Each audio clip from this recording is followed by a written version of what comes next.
بسم اللہ الرحمن الرحیم۔ ناظرین، میں ہوں آپ کا خادم جی ابراہیم اور آپ دیکھ رہے ہیں میرا یوٹیوب چینل کے جی مارکیٹنگ۔ ناظرین، علامہ اقبال فرماتے ہیں وجود زن سے ہے تصویر کائنات میں رنگ، اسی کے ساتھ سے ہے زندگی کا سوز دروں۔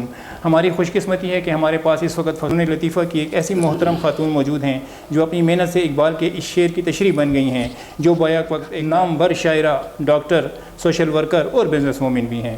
پشتو شاعری میں ایک بڑا نام، زان سر خبر ہے اور خاموش شاعری مصنفہ بھی ہیں۔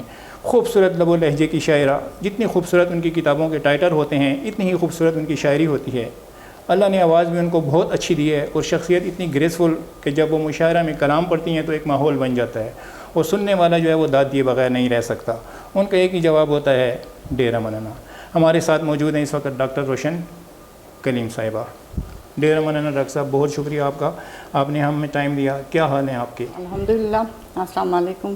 میں بہت مشکور ہوں کہ آپ نے مجھے کچھ کہنے کا موقع دیا، اور انشاءاللہ جو کچھ میں کہوں گی تو ہو سکتا ہے کہ کچھ لوگ اس سے استفادہ بھی کریں گے۔ پشتون معاشرے کی خاتون، business woman, doctor, social worker, شاعرہ اور پھر گھریلو خاتون، بچوں کی ذمہ داریاں، اتنے سارے کام آپ کیسے کر لیتی ہیں کہ آپ کے پاس دن میں 24 گھنٹوں سے زیادہ ٹائم ہوتا ہے؟ پہلے تو میں ماں بننے پہ اگر آ جاؤں تو بیسیکلی ہر عورت ایک ماں ہوتی ہے، تو وہ فطرتاً ماں ہوتی ہے، تو اس کے لیے الگ ان کے ذہن میں ایک خاکہ ہوتا ہے کہ میں نے اپنے بچوں کو کس طرح پڑھانا ہے، کس طرح ٹائم دینا ہے، اور یہ میرے خیال میں مجھ سے زیادہ وہ جو گھریلو خواتین ہوتی ہیں تو وہ مجھ سے بہتر جانتی ہیں۔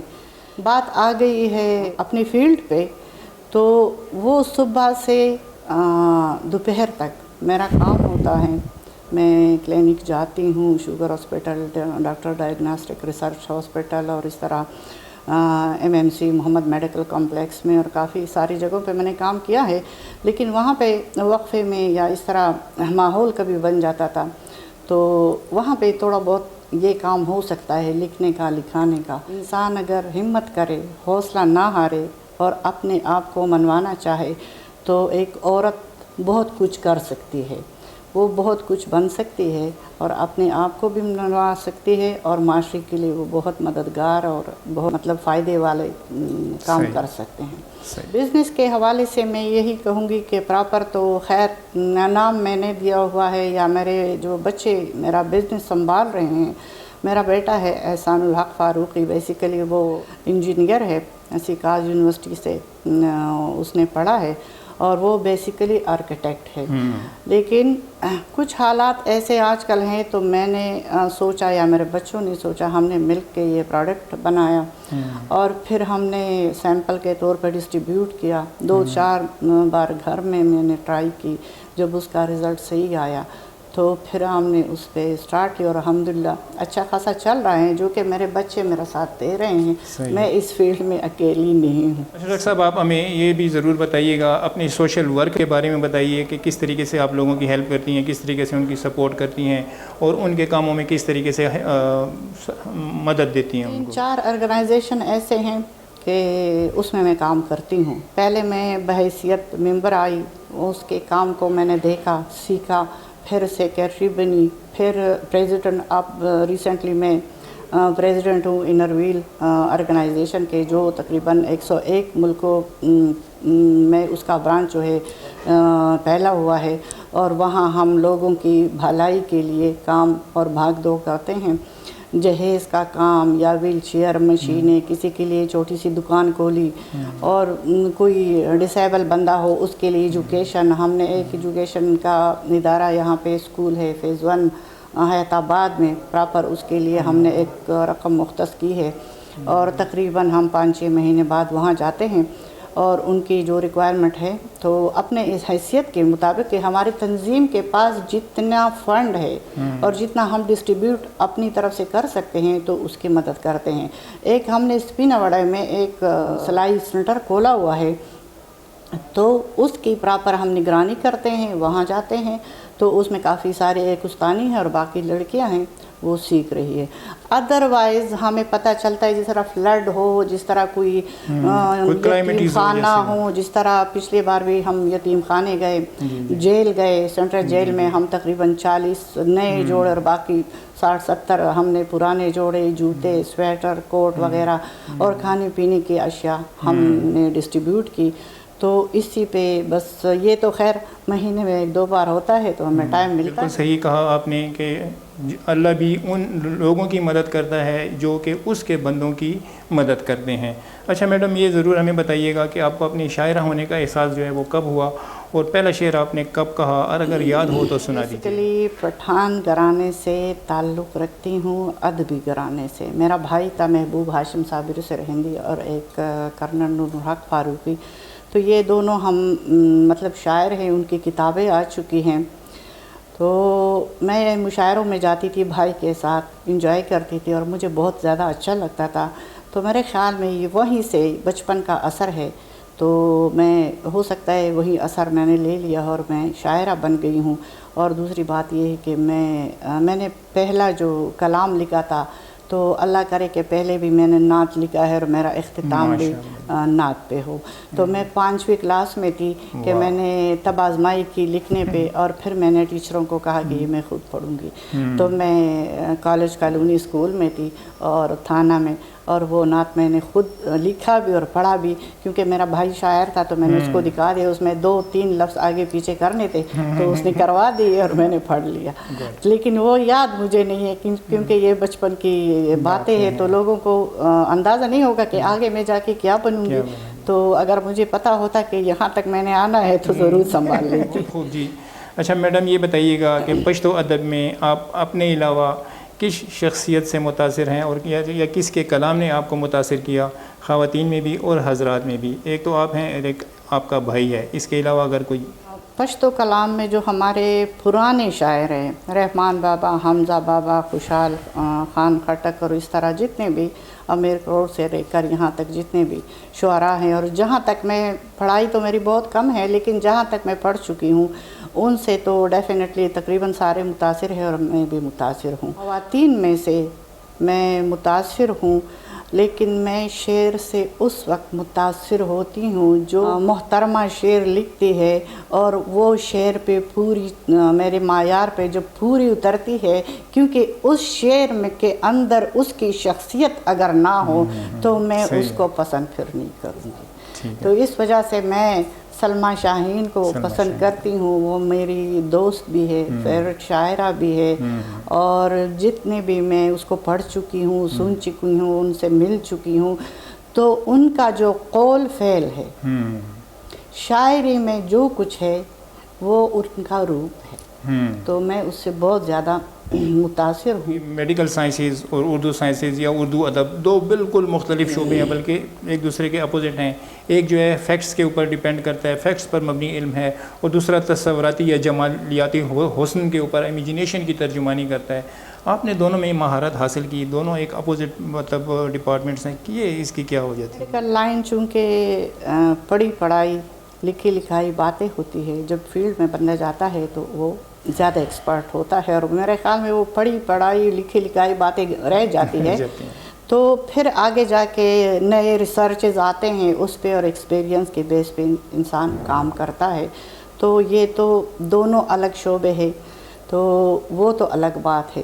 دوسری بات کہ شاعری کی طرف جو جمالیات ہے اور جو کچھ بھی ہے اس پہ انوائرمنٹل ہے، ہم اس پہ لکھتے ہیں، معاشرہ ہے اس پہ لکھتے ہیں.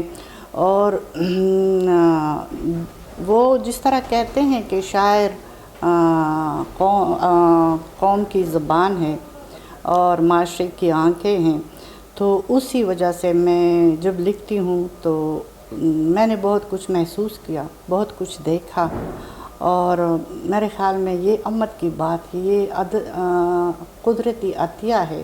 اگر کوئی بندہ کہے، میرے ایک دوست ہے وہ کہتی ہے کہ کاش میرے اتنی کتابیں نہ ہوتی، میں آپ کی طرح ایک شعر میں لکھتی. تو الحمدللہ یہ عطیہ خداوندی ہے، یہ زبردستی کا کام نہیں.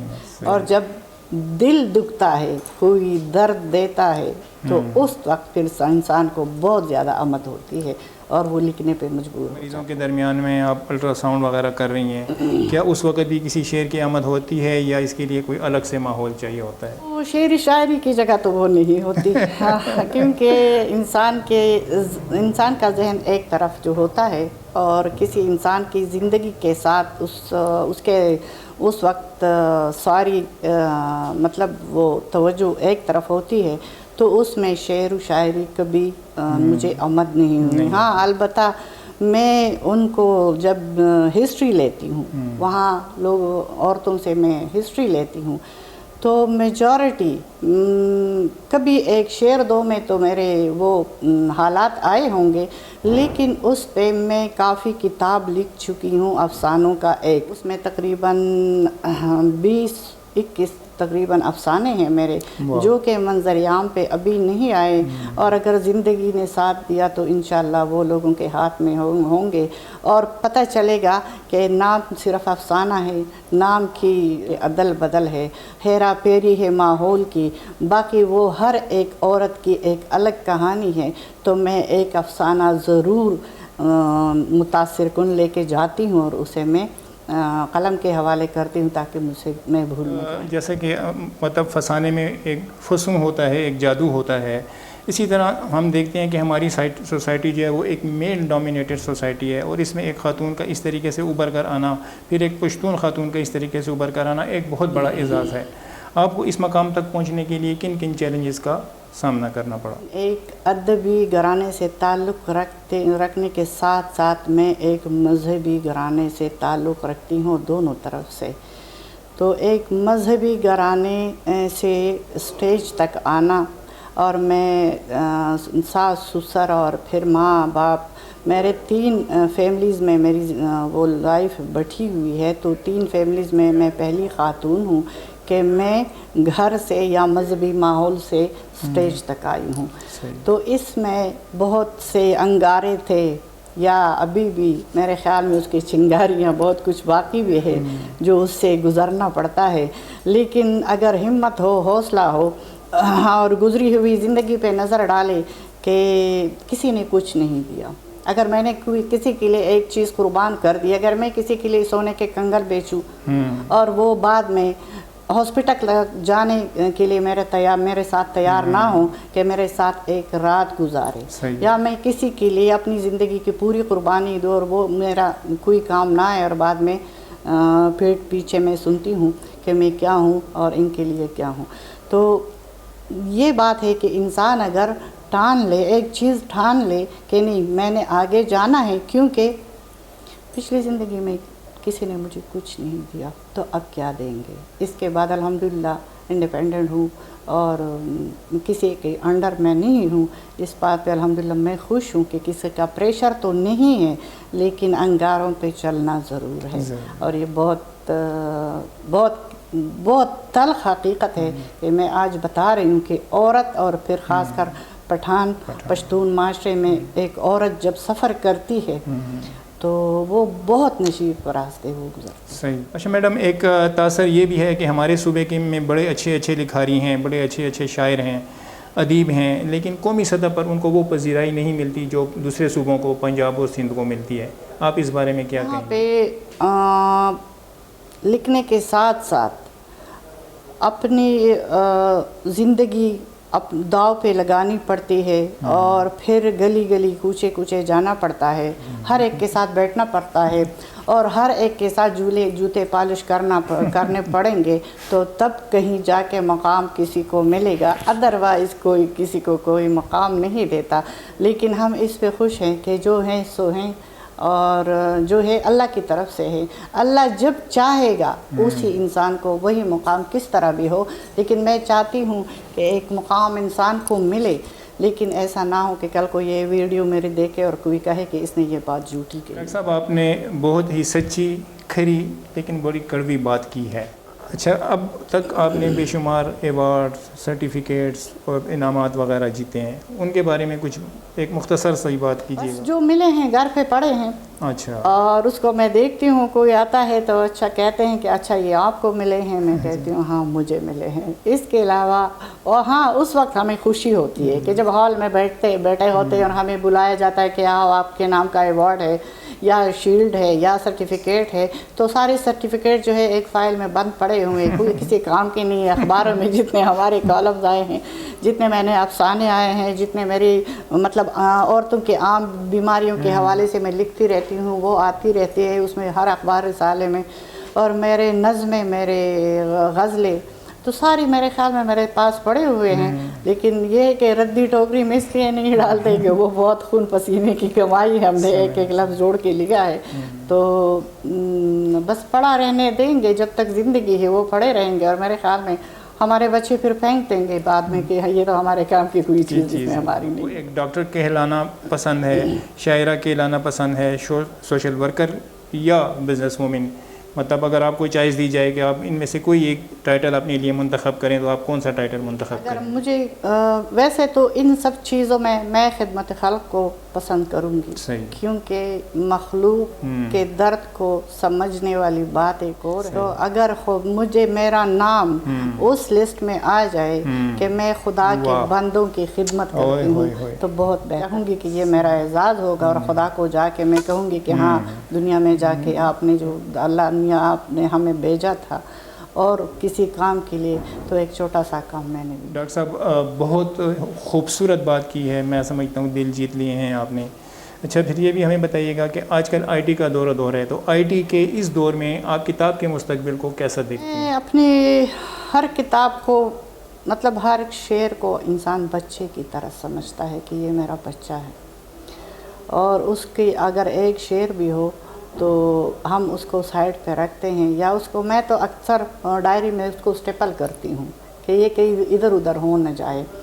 لیکن میرے خیال میں آج کل ایک ہمارا شاعر ہے تو بہت محترم ہے، وہ 50 سال کا ہو گیا اور انہوں نے 60 کتابیں یا کسی اور کی مطلب ترجمے کے ساتھ لکھی ہے یا اپنی تخلیق کی ہے، ابھی بھی وہ شروع ہے، اور کسی اچھے بندے کا، اچھے شاعر کا بہت اس طرح کا کلام کہ ہم اس کو ایک شعر کے معنی سمجھتے نہیں ہیں، اور وہ ہمیں پوری تشریح ہمیں اس کے فیس بک پہ ملتی ہے، تو ان کو کسی نے کچھ نہیں دیا تو ہمیں کیا دے گا، اور ہمیں کیا پذیرائی ملے گی؟ ہم اپنی تسکین کے لیے سب کچھ کرتے ہیں۔ مجھے کسی نے تکلیف دی، درد دیا، اس درد کو میں نے کاغذ کے حوالے کیا، مجھے ایسا لگا کہ سارے زمانے نے میرا درد سن لیا، اسی وقت مجھے سکون ملتا ہے۔ کبھی کبھار موقع جاتے ہیں ہم درد کو سنا لیتے ہیں، اور باقی جو ہے یہاں تک محدود ہے کہ میں نے اپنے درد کو لکھ لیا، اور میں نے اپنی خوشی کا اظہار لوگ بہت کم کرتے ہیں لکھنے میں، لیکن جب لوگ درد دیتے ہیں تو ہم وہ لکھتے ہیں تو تھوڑی سی ہمیں سکون ملتی ہے، اور دوسروں کے سامنے فریاد کرنے سے بہتر ہے کہ انسان قلم اور کاغذ کو فریاد کرے تو زیادہ بہتر ہے۔ ناظرین، ہمیں بہت خوشی ہو رہی ہے کہ ہم ایک شاعرہ ڈاکٹر کے ساتھ ہی گفتگو نہیں کر رہے، بلکہ ایک بڑی عظیم خاتون کے ساتھ، بڑی عظیم ہستی کے ساتھ گفتگو کر رہے ہیں جو کہ انسانیت کی خدمت پر بہت زیادہ یقین رکھتی ہے۔ اچھا ڈاکٹر صاحب، آپ کی جو پروڈکٹس ہیں ہیلتھ اور ہائیجین کے حوالے سے ہیں، اور اس کے لیے مطلب آپ پبلک کو کیا پیغام دینا چاہیں گے؟ یہی کہوں گی کہ ہم نے اس کے پرائس بہت کم رکھی ہے۔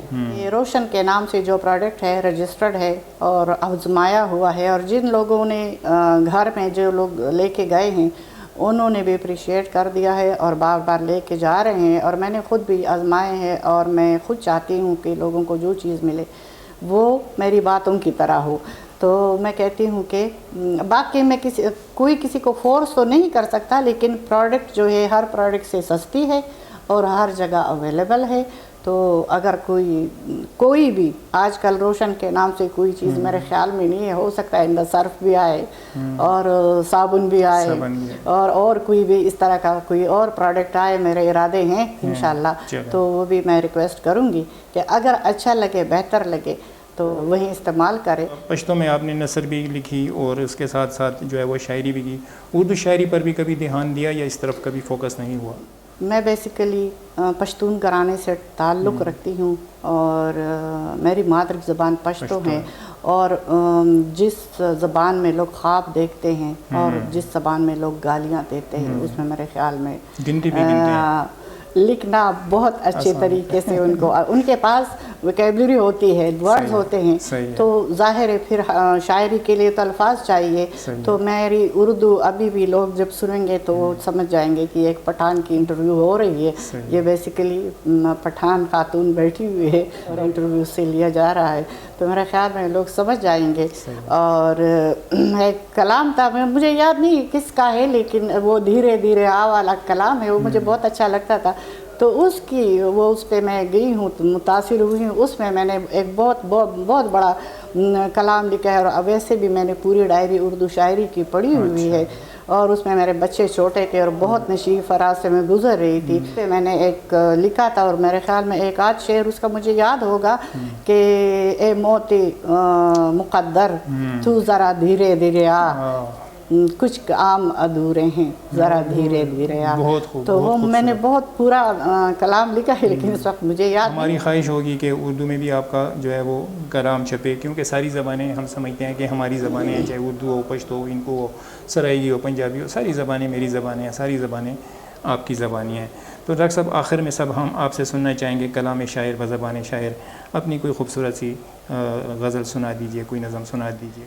عجب خار دے حس روزگار ور پکی نشتا، عجب خار دے حس روزگار ور پکی نشتا، پرشتیاد عشق بیمار ور پکی نشتا. اور مادہ مقدس جواری درشتو جوڑ دے، مقدس جواری درشتو جوڑ دے، کور ران زکا دے معمار ور پکی نشتا. اور مادہا غو سلامت گدر غختلو، مادہا غو سلامت گدر غختلو، چی غیرت تیو چنار ور پکی نشتا. اور بنگ زاڑ دیا پریز شما عدتا، بنگ زاڑ دیا پریز شما عدتا، نشے نکڑما خمار ور پکی نشتا. اور ہسی تشی پیالے دل تکی کڑنگی گی، ہسی تشی پیالے دل تکی کڑنگی گی، میں خانہ خالی میں خوار ور پکی نشتا. اور چار چاپی رک کرے کرے خکاری، چار چاپیر کرے کرے خکاری، خویو سر ہم دا دستار ور پکی نشتا. اور روشن بیا دا مقدر فیصلی کی گی، روشن بیا دا مقدر فیصلی کی گی، قاضیان ڈیر دی انصاف دار ور پکی نشتا، قاضیان ڈیر دی انصاف دار ور پکی نشتا. بہت خوبصورت جی. آخرین کا جو مصرع ہے کہ قاضیان ڈیر دی انصاف پکی نشتا، یعنی جج تو بہت ہیں لیکن انصاف نہیں ہے، انصاف نہیں ملتا. ڈاکٹر صاحب بہت شکریہ آپ کا، آپ کے ٹائم کا، آپ نے ہمیں وقت دیا. اور ناظرین آپ نے بھی اس عظیم ہستی سے ملاقات کر کے بہت خوشی محسوس کی ہوگی. آپ کا بہت شکریہ.